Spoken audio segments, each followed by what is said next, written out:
Vamos hasta las 21. Leonardo Castañino, antes de su viaje al Paraguay, cuéntenos primero, sí. antes de comenzar, que fue invitado para dar una charla. Sí, fui invitado a dar una charla en el Ministerio de Cultura, creo que es una dependencia, y después se enteraron y me invitaron de una radio y de un canal que se llama Paraguay Eterno, un canal de televisión, ¿no? Y su tema central va a ser la guerra del Paraguay. Sí, la guerra del Paraguay, más que nada de la guerra en sí, que ahí conocen, supongo que la conocen bien, y además es muy larga para desarrollar todo, sí. Pensaba hablar más que nada de los antecedentes y las causas que provocaron la guerra. Y casualmente, a raíz del viaje, me estaba acordando, porque en Paraguay hay cierto recelo, cierto malentendido contra Rosas, que para mí es por un malentendido que hubo. Y usted va a ir a reivindicar al brigadier general. Voy a tratar, porque yo en realidad ya voy con honestidad, digamos. Sí. Usted nunca lo invitaron al diario La Nación a dar una charla, ¿no? Y a veces sí. Muy bien, ¿cuándo va a estar en Paraguay? Me voy el fin de semana. Pero la charla será... Una de las charlas es el 20. 20 de agosto. Y la otra todavía no tengo la fecha. Muy bien. O sea que va a estar unos días sin venir acá al programa. Sí. A lo mejor lo llamamos por teléfono y lo molestamos algún martes, algún viernes y que nos vaya contando a ver cómo va la cosa. Y La Nación le va a mandar un reportero. Sí. A cubrir la nota. Así una vez, un historiador conocido, que no voy a dar el nombre, me dijo... el apellido, digan nomás. Me dijo que iba a sacar la propaganda del libro mío, un comentario del libro mío, en el diario La Nación. Y después me mandó a decir por otro, dice que no, porque dice, está molesto porque, o ofendido, no sé, porque lo critica mucho a Mitre. Y digo, bueno, cuando yo la critico a mi suegra, mi señora también se enoja, ¿qué va a hacer? Ya está, no vale la pena aclarar que el historiador es yerno de Mitre, más o menos. Adelante. Bueno, en Paraguay, ya te digo, hay cierto, no en todos lados, pero yo he notado así como que hay cierto malestar contra Rosas, y yo creo que se debe a que no interpretaron bien la actitud de Rosas. Porque cuando se aísla Paraguay a raíz de la agresión porteña, después de 1810, 1811, etcétera, Francia se aísla totalmente y Rosas le manda a un emisario que se llama Arocena, y hacen un pacto secreto, digamos, en que ni la Confederación lo iba a incorporar por la fuerza, ni Paraguay iba a pedir la independencia, que en realidad fue la política de Rosas. Él no perdió un metro cuadrado de territorio, pero nunca puso un pie en territorio. Sí, nunca obligó a nadie, siendo que le ganó la guerra a Santa Cruz en Bolivia, sí, y podía haber anexado Tarija y podía haber anexado parte del sur de Bolivia. Ahora, cuando muere Francia, o sea, eso quedó como un status quo. Ahora, cuando muere Francia, López, que era un poco más aperturista, le pide la independencia. Francia muere en 1840 y López pide la independencia, Carlos López, no el mariscal. No el mariscal, sino el padre, que era un abogado, pide la independencia. Y manda un emisario. Bueno, lo atienden muy bien, está varios días acá, conversaciones, que viene, y Rosas le manda una carta formal, que no la voy a leer porque no vale la pena, una carta, digamos, más formal y diplomática. Pero le adjunta un memorándum que es un vaticinio de lo que pasó después.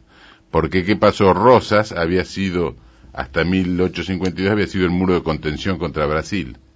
Y después lo sacaron a él, y Brasil atacó por todos lados y atacó Paraguay, y eso se lo vaticinó Rosas en 1842 cuando le rechaza cuando no le acepta la independencia. Claro.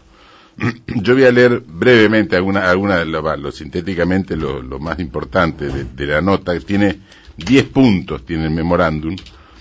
Y en el primero dice que si bien Rosas era el representante de las relaciones exteriores, encargado de las relaciones exteriores de la Confederación, para acceder al pedido era preciso convocar a los demás pueblos federales para ese reconocimiento, lo que las circunstancias no permiten, porque estaban en guerra contra los anglo-franceses. Después le dice, en otro punto le dice que es preciso que el Paraguay medite mucho sobre el particular, porque le atraería muchos prejuicios y que era preciso convenir con algún pie sólido. Después, en otro de los puntos, no los voy a leer todos, voy a leer los principales o comentar los principales, le dice que el Brasil se habría de apresurar a reconocer la independencia de la República, que fue realmente lo que pasó, porque claro, a Brasil le convenía reconocerlo, porque estaba reconociendo la independencia de una provincia que era parte de la Confederación o de las Provincias Unidas. Sí. Estaba reconociendo la desintegración. Del virreinato, o lo que era el virreinato. Después, en el punto 15, le dice que el Brasil era capaz de perjudicar al Paraguay, fomentando hasta la correría de los indios con las armas. En el punto 6 le dice que reconocía la independencia de Paraguay. Fíjate lo que le dice.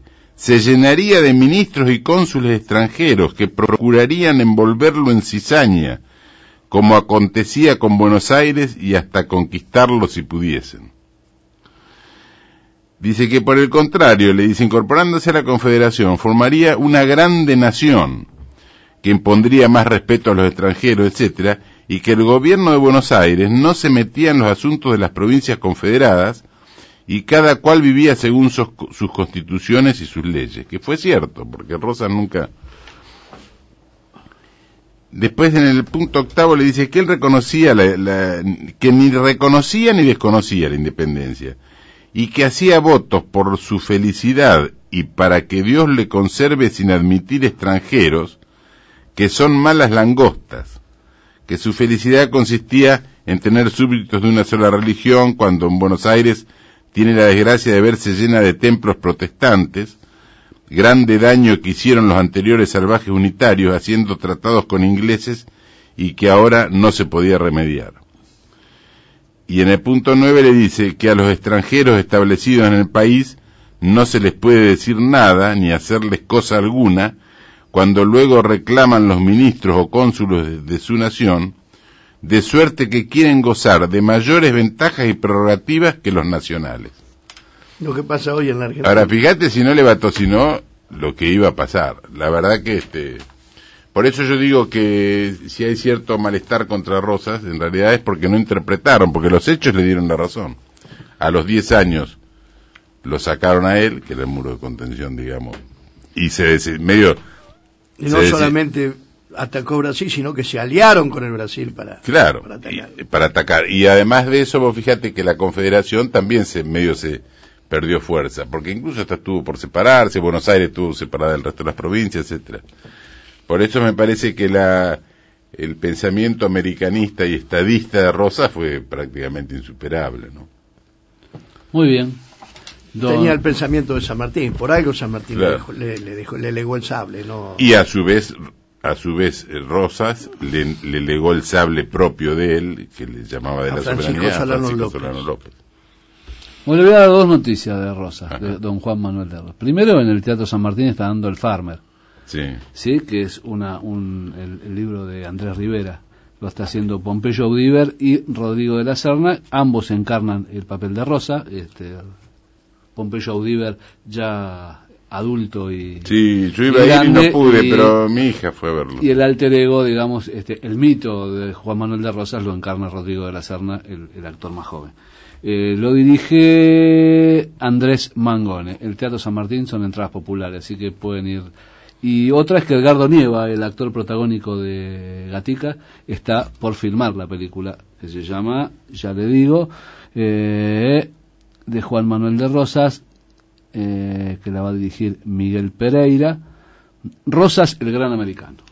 Él encarnando el papel de Rosas, un proyecto que tiene hace muchos años. Es que hubo una época que Rosas fue conocido en el mundo como nadie, incluso hasta Alberdi dice. En Europa hablan más de Rosas que de Washington, dijo Alberdi. El farmer quiere decir el granjero, porque la novela es una novela del exilio de Rosas. Exactamente. También en Europa, ¿cómo no iban a hablar de Rosas y los caguas? A los franceses, a los ingleses. Hasta le meó la bota al cónsul inglés. Y la película que va a encarnar Edgardo Nieva, también está la diferenciación, el trato con el indio que tenía Juan Manuel de Rosas, diferente al trato que tuvo Roca en su momento. No, por supuesto, en el sentido, hasta los vacunaba. Así dicen que empieza la película. Sí, nuestro cacique rubio, decía uno de los... Sí, no, él los vacunaba y les cambiaba, le daba ganado, le daba yegua, le daba... Sí, decía, el cacique rubio, dice, nunca nos mintió, dice, pero es medio loco, dice, porque para darnos yegua nos hace tajear el brazo, claro, lo estaba vacunando.